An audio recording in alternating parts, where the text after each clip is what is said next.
এক সময়ের বিষবৃক্ষ তামাকের জমিতে এবার দোল খাচ্ছে সূর্যমুখী ফুল। লালমনিরহাটের তিস্তা পার এখন যেন হলুদের গালিচা। স্বল্প খরচ আর অধিক লাভে তামাক ছেড়ে সূর্যমুখী চাষে আগ্রহী হয়ে উঠেছেন স্থানীয় চরাঞ্চলের কৃষক আবু বক্কর সিদ্দিক। লালমনিরহাটের আদিতমারী উপজেলার তিস্তা ও ধরলা নদীর চরাঞ্চল এখন সূর্যমুখীর হলদে সৌন্দর্যে মুখর।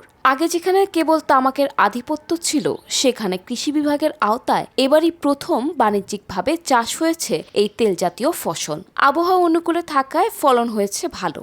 বিঘা প্রতি মাত্র ৬ থেকে ৭ হাজার টাকা খরচে মিলছে প্রায় ৩০,০০০ টাকার বীজ। তাই তামাকের বিকল্প হিসেবে সূর্যমুখীকেই বেছে নিতে আগ্রহী চরের চাষিরা।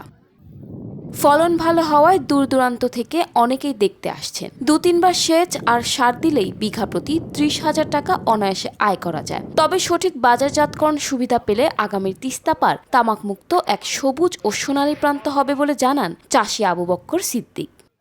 আমাদের চরাঞ্চলে সাধারণত তামাক বেশি জন্মে। এখন সূর্যমুখী চাষ করে বক্কর ভাই যদি লাভবান হন, উনি যদি সঠিক মূল্য পান সূর্যমুখী চাষ করে, তাহলে দেখা যাবে যে এর দেখা দেখি আশেপাশে অনেক কৃষক উদ্বুদ্ধ হবেন এবং ভবিষ্যতে আরও বেশি বেশি সূর্যমুখী চাষ আমাদের এই চরাঞ্চলে দেখা যাবে। সময় তামাক চাষ করতাম, কিন্তু এবার দেখি বক্কর ভাই একটা ভিন্ন ধর্ম ভিন্ন একটু ফসল চাষ করছে, যেটা সূর্যমুখী। তা ফলন তো ভালো হয়েছে। আর আমরা যদি দেখি যে বক্কর ভাই এর পরিমাণ বা যেটা মূল্য ভালো পায়, তাহলে ইনশাল্লাহ আগামীতে আমরা তামাক বাদ দিয়ে এই সূর্যমুখী চাষ আমরাও করব।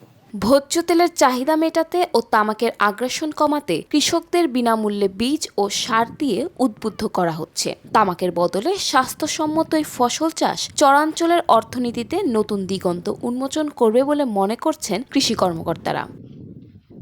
আমরা অফিস থেকে ওনাকে সার, বীজ, কীটনাশক এবং সঠিক সময়ে সঠিক পরামর্শ প্রদান করে আজকে এই দৃশ্যমান এই সূর্যমুখী ফুলের বাগান, এবং দূর দূরান্তর থেকে এখানে বিভিন্ন রকম দর্শনার্থী ফুলের সৌন্দর্য উপভোগ করার জন্য আসতেছে এবং এখান থেকে একটা মেসেজ নিয়ে যাচ্ছে, এই সূর্যমুখী ফুল সাধারণত আপনার সৌন্দর্য উপভোগ করার জন্যই সীমাবদ্ধ নয়। সৌন্দর্য উপভোগের পাশাপাশি এই সূর্যমুখী বীজ থেকে সাধারণত আমাদের ভোজ্য তেলের উৎপাদন করা হয়ে থাকে এবং আমাদের ভোজ্য তেলের চাহিদা মেটানো সম্ভব। এলাকায় আধুনিক কৃষি প্রযুক্তি সম্প্রসারণ প্রকল্পের আওতায় আদিতমারীর মহিষকচা এবং দুর্গাপুর ইউনিয়নের 5 বিঘা জমিতে সূর্যমুখীর আবাদ করা হয়েছে। এখানে বিশেষ করে আদিতমারীতে যে তামাক চাষ হয় তার বিকল্প হিসেবে এবং ভোজ্য তেলের চাহিদা পূরণে আমাদের সূর্যমুখী একটা ভালো বিকল্প হিসেবে কৃষকগণ চাষ করতে পারে। তামাক চাষে নিরুৎসাহিত করতে আমরা কৃষকদের বিনামূল্যে সহায়তা দিচ্ছি। সূর্যমুখী শুধু লাভজনকই নয়, এটি মানুষের স্বাস্থ্যের জন্য অনেক উপকারী।